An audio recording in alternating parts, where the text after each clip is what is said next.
Сәлеметсіздер ме, құрметті көрермендер?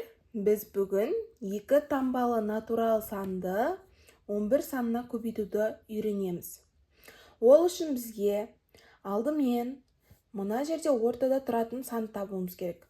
Оны қалай табамыз? Ол бізде берілген кез келген натурал сан екі таңбалы, сол екеуінің қосындысын береді.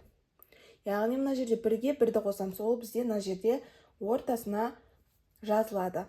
Ол бізде 2. Енді қалған екі жағына бірінші тұрған орындағы санды бірінші орынға, екінші тұрған соңында тұрған санды соңына жазамыз. Нәтижесінде 11-ді 11-ге көбейткенде 121 деген сан шығады. Енді кішкене қиындау сан алайық. Мысалы 35 көбейтілген 11. Дәл осы бірінші жолды қалай көбейтсек, екінші жолды да дәл солай көбейтеміз. Яғни бізге 3 орын керек.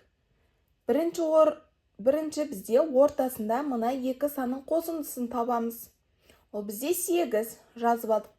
Одан кейін бірінші тұрған бірінші орынға, соңында тұрғанды соңғы орынға қоямыз. Нәтижесінде 35-ті 11-ге көбейткенде 385 деген санымыз шықты. Енді одан да қиын бір есеп алайық. 84 көбейтілген 11.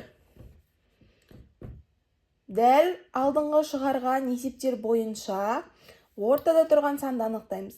Ол бізде берілген натурал санның екеуінің қосындысына тең.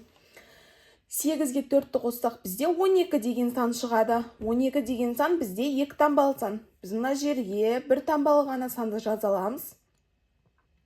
Сол себепті біз шыққан 2 таңбалы санның соңғы орындағы санды ғана жазамыз.